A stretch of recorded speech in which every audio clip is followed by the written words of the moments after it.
Hello and welcome to Cloud Speed by Deloitte. In this regular podcast series, we'll delve into the world of cloud, answering some of those tricky questions, getting to grips with all that cloud has to offer, and keeping you up to speed on recent developments. So let's begin, shall we? Hello, everyone, and welcome to our 12th episode of our Cloud Speed podcast. We've given our usual hosts, Adam and Aarti, a bit of a break for this episode, and instead, you're joined by two of our resident cloud SMEs. Sundar Ramaswamy, our Google Lead Solutions Architect, and I'm Satish Natarajan, AWS Lead Solutions Architect. On today's show, we're going to be exploring some of the key findings from Deloitte's recent tech trends research and what these mean from a cloud perspective. If you're not familiar with the report, it's an annual publication which identifies 9 technology trends that are likely to transform businesses in the next 18 to 24 months. Thanks, Satish. Delighted to be here. I'm Sundar Ramaswamy, the Google Cloud Lead Solution Architect. We have picked out 2 very interesting trends to talk about today, Zerotrust and MLOps.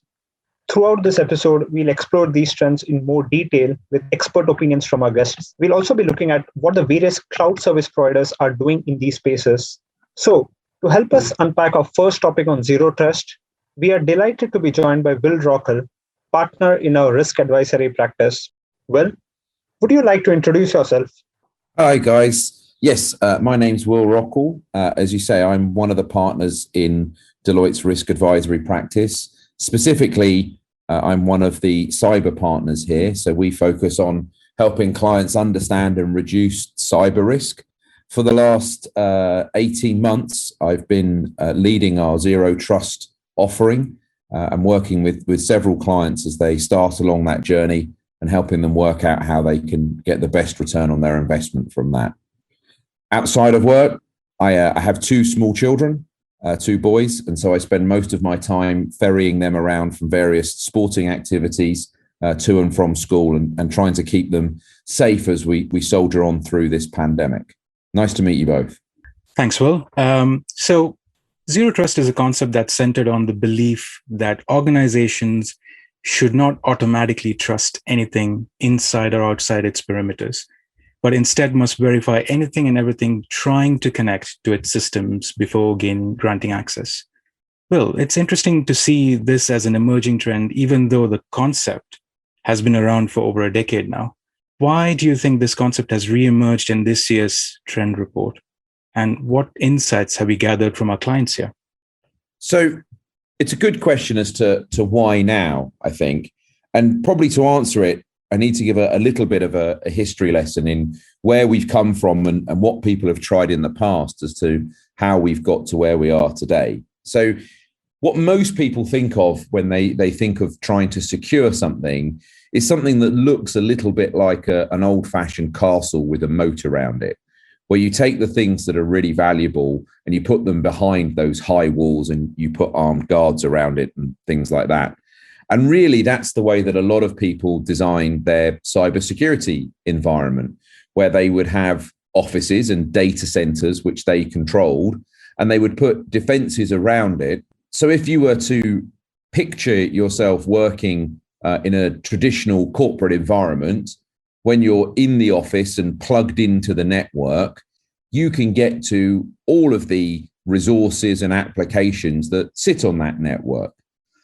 Now, obviously, that's quite tricky in a world where people are trying to attack organizations and steal that data, because it means once the attacker has breached that perimeter, they're free to do whatever they want to do as well. So what people then evolved was an idea of defense in depth.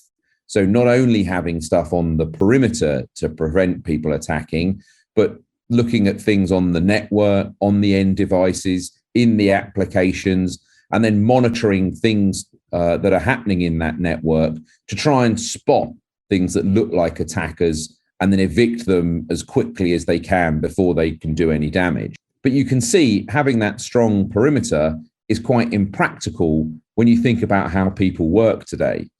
The pandemic has meant that nearly everybody has had to have some sort of remote working, But really, that's just accelerated a trend that most people will have recognized over the past few years, with more and more people working in a mobile way, needing to get to applications and data and other resources from wherever they are.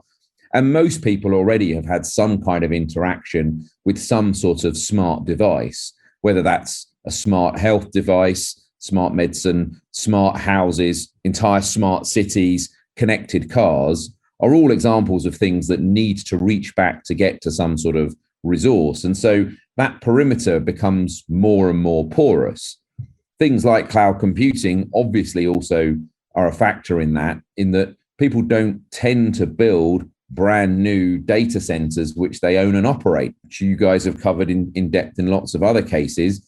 It makes a lot more sense in most cases to work with a hyperscale cloud provider and have your workloads hosted in their cloud, where you can get a lot more benefits from it than you could do if you just had it in your data center. So people have been trying to solve this problem, as you say, for many years, possibly even longer than a decade.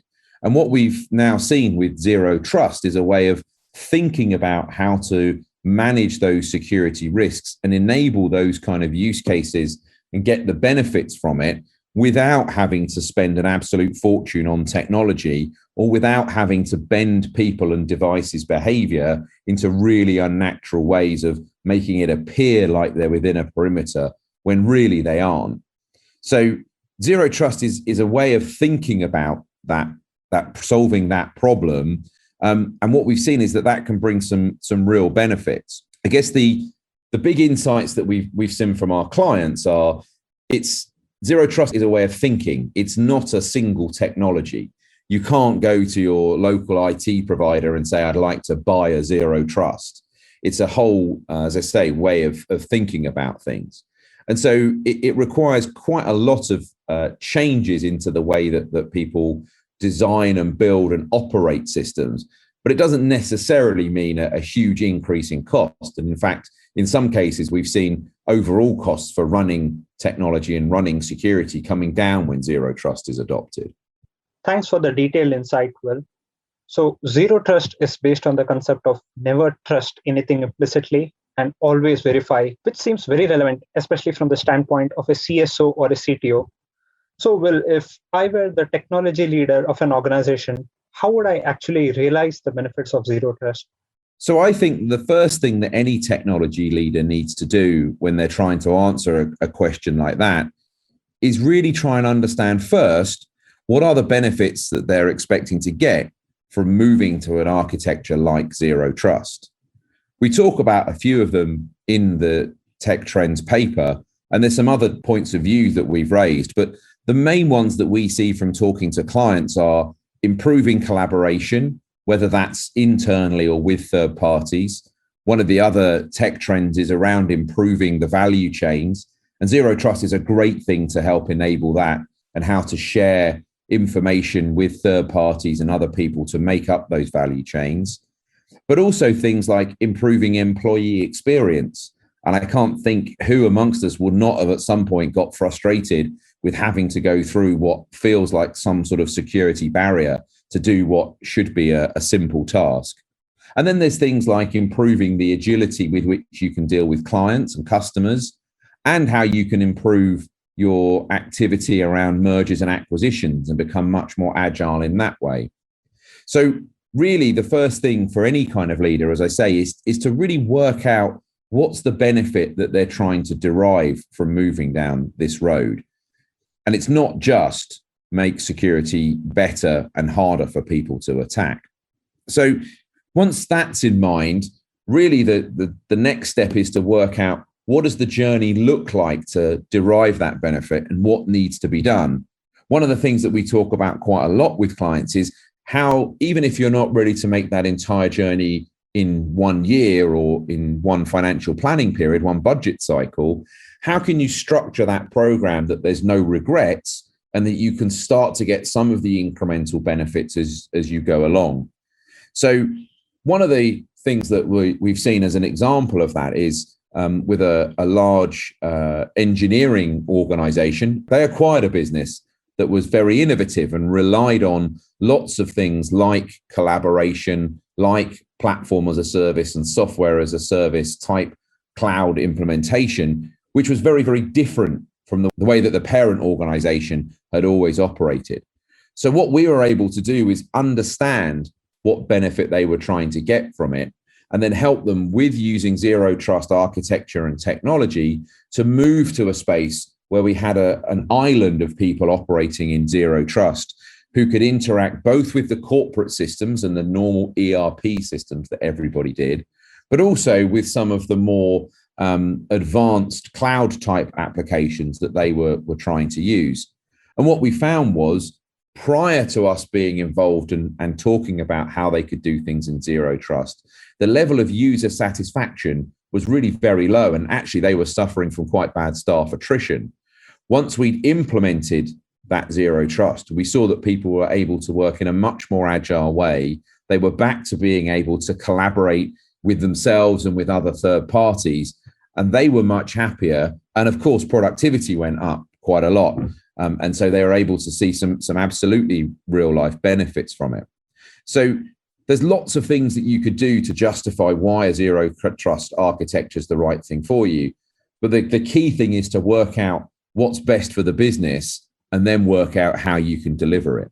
Thanks for bringing that to life with an example, Will. I'm sure there are a lot of CSOs, CTOs listening to this podcast, and they will be wondering, okay, I've gone through this realization or benefits realization exercise. How would one get started implementing zero trust? What are the underlying technologies that need to be implemented for zero trust? So as I say, there isn't one technology. It's definitely a plural thing. Probably the first step that we find most organizations need to take is to, as we phrase it in the report, bolster the basics. If you imagine that you're moving from a world where you have this perimeter to one where you're looking at individual transactions and you're verifying that a requesting party, be that a user or an IoT device, should be able to access a particular resource, be that an application or a cloud-based workload. You're looking at those in real time and approving or blocking them. Obviously, you need to have a really good understanding of what workloads and what assets you have and who your users are that might want to access them. So one of the first steps that we nearly always find is people trying to get a better understanding of actually what their environment is today. And that's, as I'm sure you'll see, when the same problem that people have doing any sort of cloud migration is the amount of technology sprawl and shadow IT that people often find that they have means it's very hard for them to get that control. So bolstering the basics is probably the first step. I think the second thing is something that's quite often overlooked, particularly when working with some of the technology vendors in this space, is to understand the impacts that this is going to have on your cyber organization and on your wider IT organization. In a completely zero trust world, it's quite easy to picture that some of the traditional cyber roles, which are really important today, have completely gone away. So what are you going to do in a world where you actually have no network-based firewalls and in the entirety of your traffic is encrypted, with everybody that's a firewall engineer or a network IDS, IPS engineer? So it's really important to understand what are you actually going to end up with in terms of your operating model and how they're still going to achieve the same outcomes in terms of keeping you safe and secure with a completely different architectural model. And then the third thing, I think, is once you've thought through those, is to start to understand what opportunities you've got to automate some of those processes and some of those operations. One of the things that we've seen for people that are quite far ahead in the zero trust journey is that actually, as I said earlier, their total cost of ownership in some cases is going down quite considerably, because although they've gone through a process and implemented quite new technology, their ability to automate a lot of these tasks has gone through the roof. And so actually they can get a very, very efficient way of running IT. But as with all automation, it really needs to be thought through and planned to make sure that you actually get the best out of it and you are getting the return on investment that you'd like to see from it. Thanks, Will. So from the look of it, it seems like zero trust is the direction that we should all be heading towards and is here to stay. But with all new technologies, there is usually an impediment that comes with implementing new technologies for the very first time. So it can come with its own set of challenges. So what do you think are some of the biggest obstacles in implementing zero trust efficiently? So I think the end-to-end nature of zero trust can sometimes be quite daunting. And I think the counterpoint to that is that a lot of the technology vendors in the space are oversimplifying it. So I think it can be quite hard for a leader to actually understand what the journey is that they're going on. Is it a simple case of putting in a web-based proxy, or is it putting in multi-factor authentication, or is it a combination of them both, which in themselves are actually quite simple? Or is it something more akin to what I've been talking around a potentially multi-year journey to completely change the way that your architecture works? So one of the big challenges is understanding what that is. So what are the bite-sized projects that people could take on and deliver in a reasonable period of time that are still going to deliver some sort of benefit that can be seen by the business, but that takes you in the right direction? In terms of the type of projects that we've seen people start to look at, some of it is around using or better using things like software as a service and platform as a service and implementing some of the zero trust principles into those. Others are around improving the way that they are able to understand the state of their end user devices with things like EDR tooling and pulling the telemetry off of that no matter where they are. Others are around looking at what that policy engine that sits in the middle of all of that makes those decisions on whether a transaction should be allowed to go ahead or should be blocked. So there's a number of different things to look at, and getting that architecture right is probably the biggest challenge that people face. That's great, Will. So to close off this section on zero trust, what advice would you give to anyone listening who might be wondering what the next steps are? So I think the first thing is to understand where you are before you make any plan as to where you want to go. Where are you on that zero trust journey? Some people are very early in it. They've really done nothing. They're still very much a perimeter based or a strength in depth type paradigm that they're following. Others have almost unwittingly started that zero trust journey because they've started to use some of the cloud technologies that have it almost embedded and have it coming almost as first nature. So understand where you are and understand where you want to be with it. What are the benefits that you want to get from it? And from that, work out what skills you actually need to be able to deliver that. So how is your cyber organization going to need to change? How's your IT operation going to need to change? And how do you make sure that you are really in step with what your business is after? Too often, I think what we see in security is that people view security people as sitting in their ivory towers, making decisions, deciding on policy, implementing technology without really reaching out and trying to understand what the business needs or what the business wants. So really understanding that, reaching into those organizations, understanding who deals with customers, who operates the value chains, who are looking at who would benefit from being more agile in M&A, whether that is indeed something that's on the cards for your organization, and working out how you can structure your journey to maximize those benefits as soon as possible, with some of the other benefits coming later on down the line, if indeed you want to deliver them at all. Thanks for your insight, Will. Really interesting to hear your perspective on zero trust. No problem at all. Thanks very much for having me on. It's worth noting that while different cloud providers have a common view of how zero trust architecture needs to be implemented, there are still some subtle differences between them. Satish, what have you seen so far from AWS on zero trust? So I've come across an interesting blog post published by AWS that provides their perspective on zero trust back in November 2020. They were guided by the following 3 guiding principles. The first is around best security does not come from either just identity-centric or network-centric tools, but it's rather a combination of both that provides that extra bit of security. The second guiding principle for Zero Trust is that it can mean different things in different contexts. So focusing on a specific problem that you're trying to solve and approaching it from a fresh pair of eyes and new tools, we could avoid getting into the discussion where a new approach to security challenges really an application of Zero Trust concept, for example.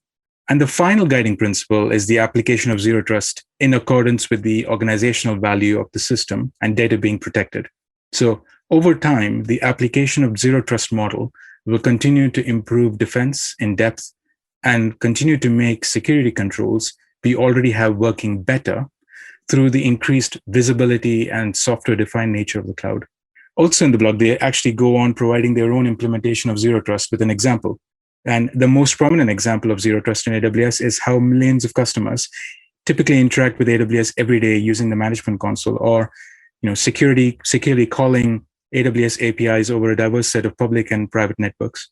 So whether these calls are made through the console or CLI or software written to the AWS API, ultimately all these methods are interactions reaching a set of web services and endpoints that are reachable from the internet. There is absolutely nothing about security of the AWS API infrastructure that depends on network reachability. So each one of these signed API requests is authenticated and authorized every single time at rates of millions upon millions of requests per second globally. So some really interesting set of principles from AWS and a use case that they've provided. So Sundar, what do we have from the GCP camp? Really good to hear the AWS view on Zero Trust, Satish. So interestingly, Google recently announced the general availability of BeyondCorp, which is a new security service based on the principle of designing networks with Zero Trust. This is especially relevant with so many employees working remotely due to the pandemic. So the need for VPN applications is more important than ever before. And a Zero Trust solution like BeyondCorp provides secure access to critical applications and services. So all in all, whether applications are intranet-based or hosted on the cloud, it seems likely that Zero Trust is a catchphrase that we will hear a lot more about in the foreseeable future. Thanks, Sundar. Moving on to our next tech trend, MLOps, a technique for implementing and automating continuous integration, continuous delivery, and continuous training for machine learning systems. I'm delighted to be joined by Sulabh Sural, Chief AI Officer at Deloitte Consulting. I'll let you introduce yourself to our audience, Sulabh. Satish, thank you for having me here. Hi all. As Satish already mentioned, I am the Chief AI Officer of Deloitte Consulting here in the UK. I am a data scientist by training and have been working across industries in implementing machine learning and AI systems for a very long time. Started with predictive analytics and now we've basically grown into machine learning and then machine learning on the cloud. It's really nice to be here and excited to talk about MLOps today. Thanks, Sulabh. Great to have you here as well. So we have heard a lot of buzzwords such as AI ops and DevOps in recent years. For the benefit of our listeners, it would be good to get your perspective on how MLOps differentiates itself from these. I think the most important thing here to state just at the outset is that machine learning ops is the application of DevOps principles to the area of machine learning software development. Now we got to remember that machine learning is quite different than your traditional software because machine learning is also dependent on the randomness and the variations of data because it trains off data. And that's where the key difference between what DevOps attempts to do and what machine learning ops attempts to do. So because, the paradigm that we are really looking at is, CI/CD as well as continuous training, CT. And that's the key difference between DevOps and machine learning ops. Now, with regards to AI ops is quite focused on the infrastructure side, where machine learning is more of a general process across the process of building machine learning algorithms and then productionalizing them within the organization or products or basically hybrid environments or even on the edge.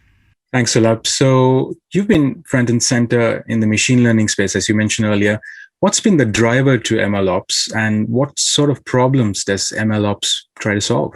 There is something called an experimental operational disconnect that I'd like to start with for this, whenever somebody asks me this question. So if you look at what happens in organizations, or what has happened in organizations who have been on this journey, is that what would data scientists be doing is developing algorithms on their laptops, and then they would be basically giving it to IT to embed it into business processes. What that's basically done is that there's this disconnect, which is called the experimental operational disconnect, which is somebody's doing the experimentation and then there is no pipeline to operationalizing that experiment.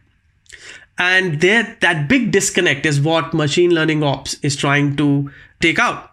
So if you look at the major problems in productionalizing AI, is this disconnect. And what does that mean? It basically means that even though there are arsenals of data scientists in organizations, only about 20% of models ever go to production. The time it takes to deploy a model after training is anywhere, it's in months. It could be 6 months, it could be 9 months, it could be more than that. And therefore, the return on investment from machine learning is quite low, because organizations are really spending a lot more time in spinning wheels in actually putting machine learning in production. And that's where machine learning comes in. That's where the focus is. I'm sure a lot of our listeners will be very curious to understand the MLOps value add. So based on your observations, Sulabh, what is your take on how an organization benefits from MLOps? The key thing that machine learning ops really is doing is value realization, right? So like I said, data scientists build algorithms. However, you need to productionalize those algorithms for them to be used in anger by the organization. So value can only be realized out of whatever insights are developed through these algorithms or models if they are put in production. And that's what MLOps does. Now, if you want to do value realization, then essentially what you need to become in today's world is what I call a continuously learning organization. I.e., you're always experimenting, you're always taking advantage of the data assets that you have, but you're also always integrating these models so that they're in production. And that's what we call a continuously learning organization. And these two terms, like value realization through a continuously learning organization, go hand in hand. And so some of the benefits that you would have is the time to market, or the time it takes to take a new insight and do something about it, act upon it, reduces with MLOps, because you can experiment and operationalize really quickly. The time to scale the insights that you've learned or the algorithms that you've produced takes less time. And therefore, there are efficiency gains. Data scientists are doing more of experimentation. They're not really worrying about the operationalizing of those insights, which reduces basically not only costs, but actually you can get more done with their time. And that eventually that increases the return on investment of machine learning itself. There's another thing that comes with this. Because of the nature of machine learning, because of the heterogeneity and the vagaries of data, governance is quite difficult, because there might be so many models that organizations are producing. There might be so many different data assets. There might be so many different insights. So it becomes a really difficult process to govern. And one of the things that MLOps attempts to also do is, how do you make governance as automatable as possible? How do you streamline it as much as possible? Because if for every model you need a human in the loop, or in potentially for example, in financial services, many committees, then that operational and experimentation disconnect comes again, because you've got a human in the loop. What MLOps attempts to do is not only streamline the experimentation to operationalization disconnect, but it also attempts to streamline the human loop in the loop element such that appropriate governance without delays to the process itself can happen. So those are the benefits. In the end, MLOps is about value realization from data science and data. Sounds like a lot of benefits to be realized. So MLOps provides a mechanism to streamline machine learning lifecycle. But what sort of challenges do organizations face when they're trying to introduce MLOps? Yeah, great question. I think the first challenge that I would say is skills and knowledge. So MLOps is quite a new field. In fact, it's sort of it's produced a new role, which is now we call it machine learning engineer. So if you look at traditional teams, or the skill set that organizations would have had is data scientists. They might have had data engineers. They might have had some cloud engineers, but now you suddenly also need a machine learning engineer. So the skill set is slightly different.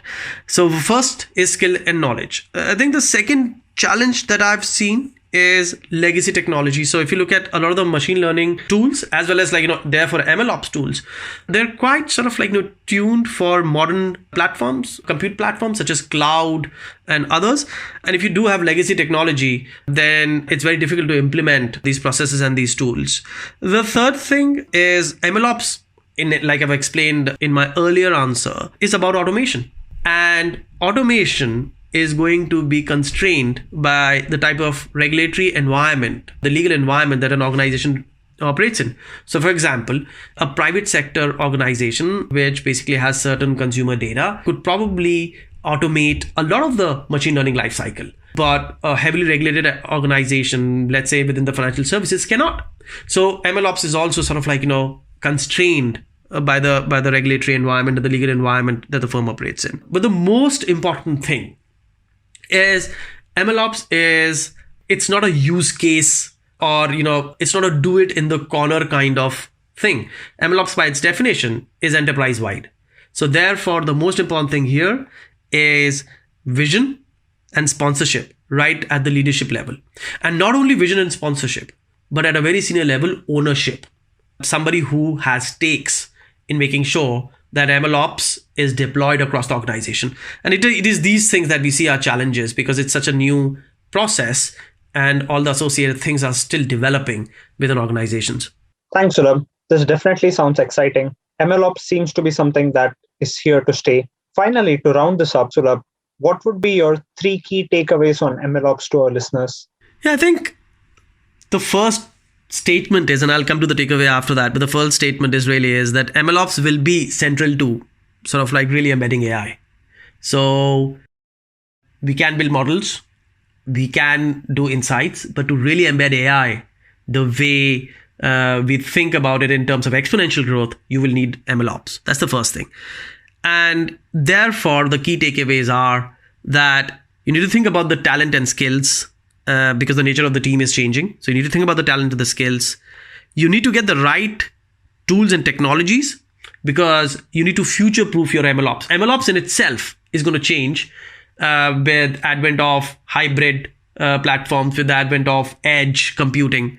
So you need to get the right tools and technologies because you need to future-proof, which basically means you need to get the right design. You need to understand where you are currently, what your vision is in terms of where you want to go with AI, and therefore what kind of target state you would need. So you need to do a bit of thinking, not only now but for the future. And last, and I think which is often overlooked, is actually MLOps will come with the requirement for change management because it does change the nature. It does change how organizations will utilize data, can utilize data. It democratizes data science. So it basically comes to change management, and that change has to be managed well. So you need to put those processes in. Thanks so much, Sulabh, for taking the time to talk about this new emerging trend. Thank you, Sundar. It was really good to be here and to talk to you guys. It'll be interesting to know how the different cloud providers approach MLOps. Sundar, how has Google Cloud embraced MLOps? Yep, that's a good question. So Google actually provides fully managed services to automate things like data extraction, preparation, and model training. You can either use a combination of services like BigQuery, cloud storage, AI platform, and Cloud Composer to automate the MLOps pipeline. But there obviously is a need for more advanced use cases as well. And to handle that, Google provides open source frameworks like Kubeflow and TensorFlow Extended that are primarily used for building scalable end-to-end ML workflows, all of which are container-based. Again, there is no one-size-fits-all approach. So I would highly recommend that organizations need to make an informed decision based on their MLOps maturity. So what's AWS take on MLOps, Satish? So AWS have provided an MLOps framework solution that helps to streamline and enforce architecture best practices for machine learning model productionization. So this solution is an extendable framework that provides a standard interface for managing machine learning pipelines and AWS machine learning services with third-party services. They also have a reference architecture that provides an in-depth view of services used, from SageMaker to Lambdas to S3 buckets, API gateways, code pipeline, etc., along with building your own model pipeline and model monitoring pipeline. So hopefully one for something to have a play with at some point, probably in my spare time. Indeed. Sadly, that's all the time we have for in this episode. We hope all of you enjoyed listening. The Tech Trends report covers a lot more topics in much more depth than we have had time to go through here. If anything we have talked about today has caught your interest, we highly recommend you go to deloitte.co.uk/techtrends to read the full report and explore all of the 9 trends. And as always, please share the podcast with your network of friends, colleagues, and make sure you listen to our previous episodes if you haven't done so already.